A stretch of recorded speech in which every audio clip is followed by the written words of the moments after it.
My parents found out about my new house and immediately planned for my sister's whole family to move in. I refused. They said this wasn't about me and showed up with a moving truck. So I called the police. I'm 32 from Texas, and I feel like I've spent most of my life in the shadow of my older sister, Anna. She's 3 years older than me, and let me tell you, she's always been the favorite. You know, the type of smart socialite and could charm her way out of anything. Meanwhile, I've been the responsible one, which apparently is just code for the one who gets to do all the work and gets none of the credit. Growing up, Anna always got the best of everything. Her birthdays were these huge backyard parties with bounce houses and pony rides. Mine, a pizza party in the dining room with a cake from the grocery store bakery. Christmas, Anna got the Barbie dream house. I got a secondhand knockoff with a missing elevator. My parents would just say, "You do not need all that fancy stuff or be grateful for what you have, Kate." And I was. I just could not help but notice that Anna's gratitude was never required in the same way. But the real divide hit me when I got to college. I'd worked my butt off in high school juggling AP classes and extracurriculars to keep my GPA high. I'd been accepted to a local university and thought I had a solid plan. I'd commute from home to save on dorm costs. Anna had gone to her dream school and my parents had covered everything. I figured they'd help me out too, right? Wrong. When I brought up my plan to live at home, my mom looked at me like I had just suggested we move to Mars. "If you're staying here, you'll need to contribute," she said. Matter of fact, Anna got a full ride from us because she deserved it. "You need to learn responsibility." I could not believe it. I was 18, about to start college, and they were already talking about me paying rent. Contribute turned out to be $400 a month for rent and utilities. And of course, I was expected to buy my own groceries. That does not sound like much until you're a broke college freshman working part-time at a bookstore for $9 an hour. I tried to argue. I reminded them how they'd covered everything for Anna, how she never had to worry about money in school. Mom just shrugged. We gave Anna what she needed. She said, "You're different. You're independent. You'll figure it out." So I did. I picked up as many hours as I could at the bookstore, sometimes skipping meals to make ends meet. I'd walk past the campus coffee shop every morning, envying the students who could afford lattes and pastries. Meanwhile, I was brown bagging peanut butter and jelly sandwiches and drinking the free coffee from the bookstore break room. I do not think I bought a single textbook at full price. I got all of mine secondhand or borrowed from the library. Every month, I handed over the $400 to my parents, while Anna was off at her out-of-state school living in a shiny new dorm that my parents had paid for. She called me once to complain about how her dorm's AC was not cold enough, and I just about lost it. I did not even have AC in my car because I could not afford to fix it. My parents still sent Anna spending money every month. I overheard Mom once on the phone saying, "We do not want her to struggle. College is hard enough." I stood there in the kitchen holding my $1 ramen noodles, wondering why none of that compassion ever extended to me. To make things worse, my parents constantly praised Anna for her achievements. She got a 3.2 GPA in her communications program, and they threw her a huge graduation party with a catered buffet and a DJ. When I graduated with a 3.9 and a degree in computer science, we had a quiet dinner at home. Mom made lasagna and said, "Well, we do not want to make a fuss." Looking back, I think what hurt the most was not the lack of financial help. It was the clear message that I did not matter as much. Anna was always framed as the star, the one with potential, while I was just there. Even when I succeeded, it was brushed off. "Kate's smart. She does not need help," they'd say. It was like being capable was a curse. After college, I moved out as soon as I could. I found a tiny apartment near my first job and started building my life on my terms. It was not easy, but it felt good to finally be free from their expectations. I worked hard, lived frugally, and started saving. Meanwhile, Anna married Josh, who my parents adore, despite the fact that he's always between jobs. They have 3 kids now. Emily 5, Mason 4, and baby Zach 2. My parents are constantly bailing them out. When their car broke down last year, my parents gave them money for a new one. When Anna complained about how stressful it was to keep up with 3 kids, Mom and Dad offered to babysit every weekend. I wish I could say it did not bother me anymore, but it does. No matter how much I achieve on my own, it feels like I'll always be second place to Anna. That's why I do not tell my family much about my life anymore. I know they would not care. Not really. So I've been keeping this pretty low-key, but I recently decided it was time to start looking for a house. I've been renting this tiny apartment for years, paying way too much for what's basically a glorified shoebox, and I've been saving for what feels like forever. I finally hit the point where I was like, you know what? I deserve this. Now here's the thing. I did not tell my family, not because it's some huge secret, but because they cannot just be happy for anyone. Everything turns into a group project with them. If I mentioned it, I knew they'd start making it about Anna and her kids and how whatever I get should somehow benefit them. So I figured it was easier to just keep my mouth shut until it was all said and done. Apparently, that was too optimistic. I do not know how this happened, but a woman I work with, let's call her Lisa, managed to let it slip. Lisa is one of those people who's always in everyone's business. And I guess she casually mentioned to someone that I was house hunting. Someone just happened to be Anna's neighbor, and from there, the news traveled like wildfire. The joys of small world Texas. A few days later, my mom called me. "Kate," she said, all overly cheerful. "Why did not you tell us you're looking for a house? I should have known better, but I played dumb." "Oh, I'm just browsing around right now. Nothing serious." "Well, Anna and I were talking and we have some great ideas for you. You're going to need something big enough for everyone. You know, at least 4 bedrooms for the kids, of course." What kids? I do not have kids." She kept going like, this was the most normal thing in the world. "You'll need space for Anna's family when they visit, and for us too. Oh, and it'd be great if it was close to Anna's place." I do not know why I was surprised. Somehow she'd already turned my potential house into the solution for their problems. I mumbled something non-committal and got off the phone as fast as I could, hoping it was a one-time thing. But oh dear, it was not. From that day on, my mom and Anna started flooding me with house listings. I'm not exaggerating when I say it was like a part-time job for them. Every day I'd get at least a dozen links to these ridiculous houses. Huge places with 4 or 5 bedrooms, pools, 3-car garages, the works. It was like they thought I was shopping for a reality show mansion. One day Mom texted, "Did you see that one on Maple Street? It's a huge one, just perfect." Another time, Anna sent me a link to a 6-bedroom house with a note that said this would be so suitable for us. We could finally have space to spread out us. I stared at the message for a good minute, wondering how my buying a house had somehow become a group effort. The worst part was, they were not even trying to pretend it was about me. Every single house they suggested was geared toward Anna's family. This one has a finished basement. Josh could turn it into his man cave. The kids would love the pool in this one. Look, Kate, there's even a guest room for Mom and Dad when they visit. It was exhausting. At first, I tried to gently steer them away, reminding them that I was looking for something small just for myself. But that only made things worse. That's when I decided to stop replying. I muted the group chat and ignored their texts. I figured they'd eventually get the hint and move on. Meanwhile, I kept looking for houses on my own. I'd spend my evenings scrolling through Zillow and my weekends checking out open houses. I did not tell anyone where I was going, and I made sure to avoid anything remotely close to Anna's neighborhood. The last thing I wanted was to run into someone who might blab to my mom. After weeks of searching, I finally found the one. A small 2-bedroom cottage just outside the city. It had everything I wanted. A cozy little porch, a sunny kitchen, and a backyard big enough for a garden. It was not fancy, but it felt like home. The second I walked through the door, I knew it was mine. I put in an offer, and a few nerve-wracking days later, it was accepted. I cannot even describe how good it felt. For once in my life, I was doing something entirely for myself without anyone else's input. Of course, I did not tell my family. I figured I'd let them keep sending their helpful suggestions while I quietly moved forward. But then my mom called me out of nowhere and said, "We're having dinner next weekend. You're coming, right?" I almost said no. But then I thought, you know what? Let's just get this over with.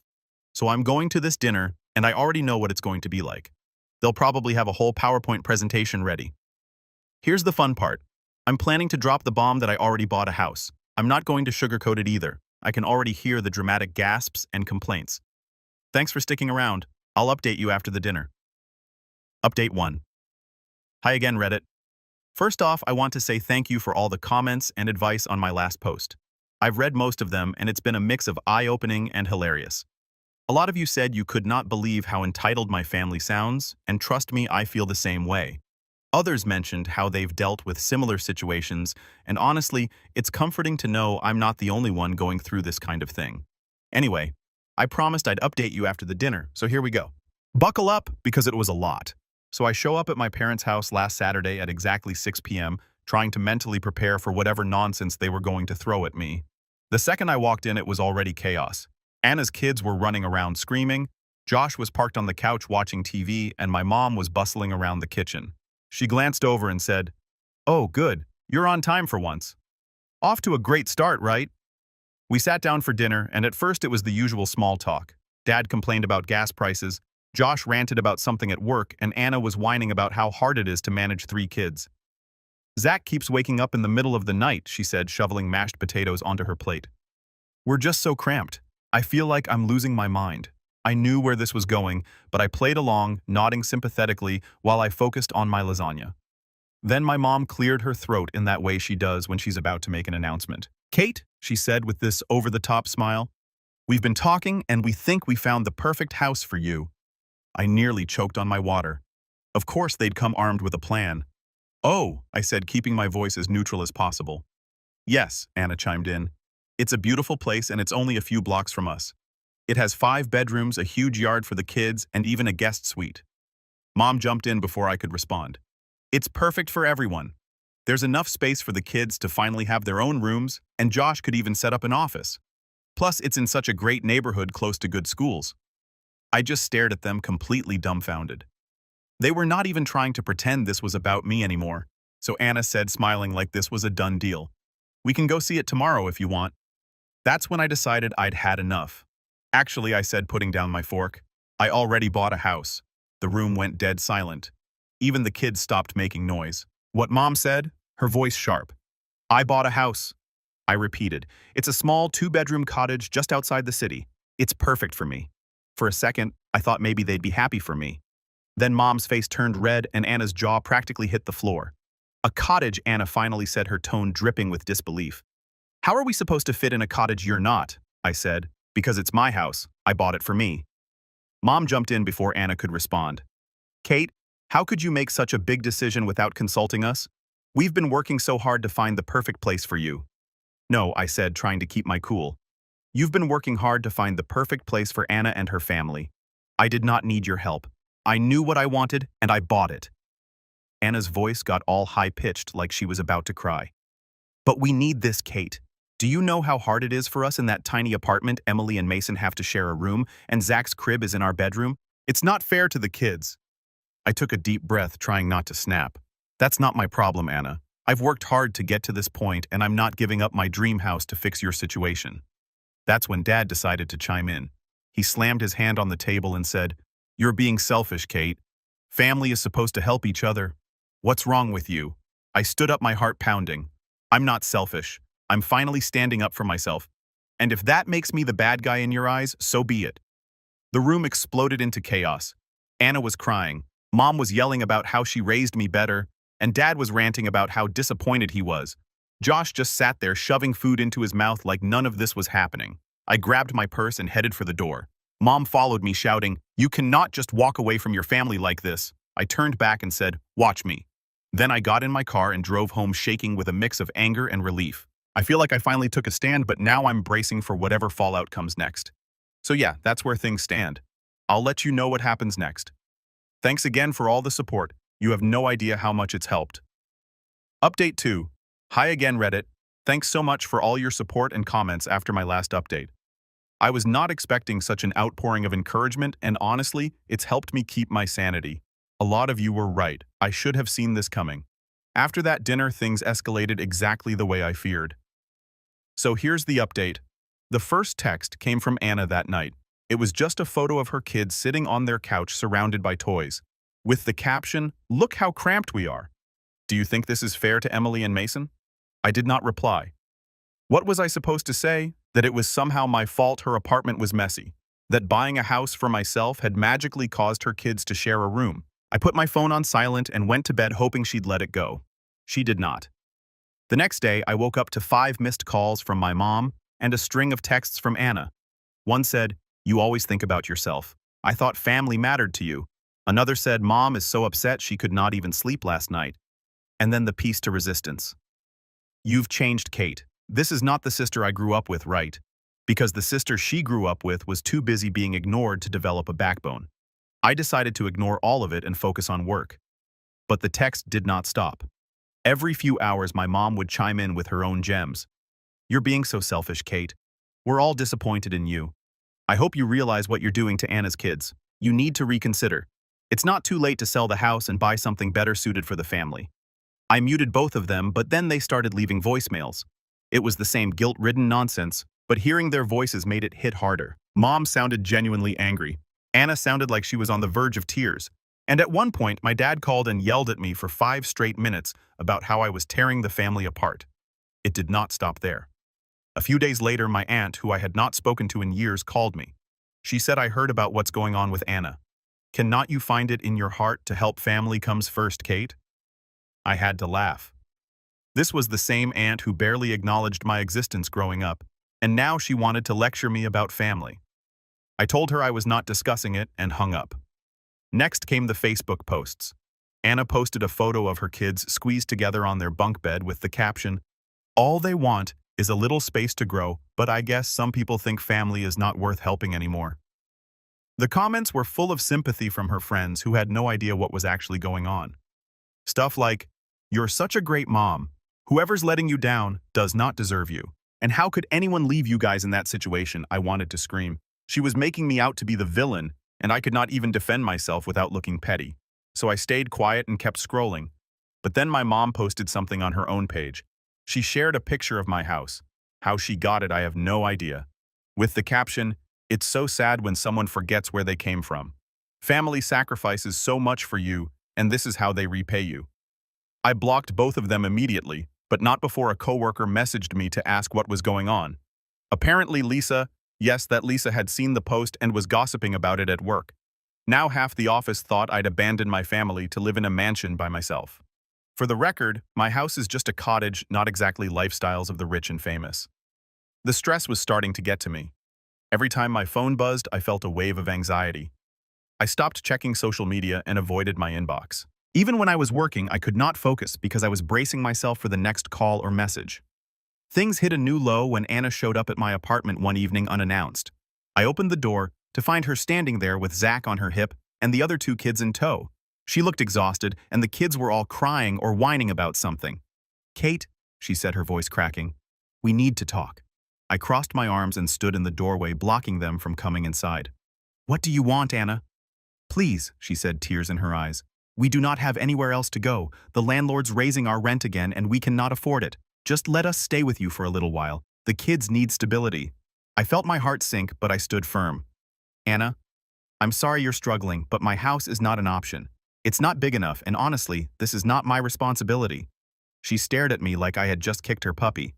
"So, that's it. You're just going to let us suffer. I'm not letting you suffer. I've worked hard to get where I am, and I'm not going to let you guilt me into giving it all up." She muttered something under her breath, then turned and stormed off, her kids trailing behind her. I shut the door and leaned against it, feeling a mix of guilt and relief. The next morning, my mom called to tell me I was heartless for turning Anna away. She accused me of being cold and ungrateful and said I was going to regret it someday. I hung up without saying a word, and even as I'm writing this post, their texts are popping up nonstop on my phone. Mom's sending walls of guilt-ridden paragraphs, and Anna's firing off photos of the kids. I even got a voicemail from Dad just now that started with, "I hope you're happy," and I did not even bother listening to the rest. I cannot take it anymore. The first thing I'm going to do tomorrow morning is change my number and only give it to trusted friends and my work. It's clear they're not going to stop until I completely cut them off. I'll deal with the social media stuff, tightening up my privacy settings and blocking anyone who might try to stir the pot, but that's for later. One thing at a time, I'll update you once I've taken care of everything. Thanks again for all your comments and support. It's really helping me get through this mess. Update 3. Hey Reddit. I'm back with another update. So I've been reading through your comments and wow, y'all really did not hold back. A lot of you were mad at me for not blocking my family sooner, and honestly, you were right. After I changed my number, I went ahead and blocked them on everything. Facebook, Instagram, even the random relatives who might have tried to mediate. It felt so good to finally cut them off.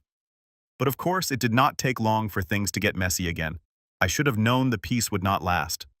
It all started last weekend when my mom showed up at my house unannounced. I was in the backyard trying to figure out how to plant lavender. Google makes it look so easy, but I've already killed 3 plants when I heard someone knocking on my front door. At first, I thought it was my neighbor or maybe a delivery. But when I got to the door there, she was my mom standing on my porch with a pie in her hands and the fakest smile I've ever seen. "Hi, Kate," she said, like she just stopped by for a casual visit and not after weeks of me ghosting. Hi," I said, caught totally off guard. I stood there for a second, debating whether I should even let her in, but she shoved the pie toward me and said, "I thought I'd stop by and see how you're doing. I brought your favorite apple." I was not sure if I should laugh or cry. My favorite is cherry, but okay, Mom. Against my better judgment, I let her in. I did not want to make a scene. She set the pie on the counter and looked around the house like she was taking inventory. "This is lovely, Kate," she said, running her hand along the back of a chair. "You've done a great job." I did not know what to say, so I just mumbled a quick thanks and waited for her to get to the point. She sat down at my kitchen table and sighed dramatically.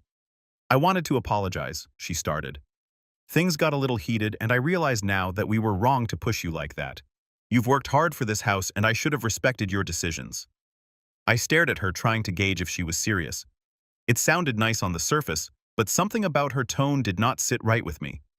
Then she launched into this whole speech about how proud she was of me and how the stress of Anna's situation had made everyone act out. "But that's no excuse," she said, giving me this sad, almost pleading look. For a second, I felt myself softening. Maybe she really was trying to make things right. But then she hit me with, "I was thinking maybe we could have a fresh start. I'd love to come over again sometime. Maybe bring Anna and the kids. It'd be nice for everyone to see your new place." And there it was. I tried to keep my cool. "I do not think that's a good idea right now," I said, choosing my words carefully. "Things are still a little tense, and I'm not ready for that yet." She nodded, but I could tell she was not happy with my answer. "Of course I understand," she said, but her smile was a little too tight and her eyes kept darting around the room like she was sizing up the place. After a few more minutes of small talk, she stood up and said, "Well, I should get going. Thanks for letting me stop by. I really mean it, Kate. I just want us to be a family again." I nodded, but did not say anything. After she left, I locked the door and just stood there for a while staring at the pie on the counter. Something about the whole visit felt off. For the past few days, I could not stop replaying the conversation in my head. Was she being genuine, or was this just another manipulation tactic? The timing seemed way too convenient. She'd spent weeks harassing me, and the second I cut them off, she suddenly shows up with an apology and a pie.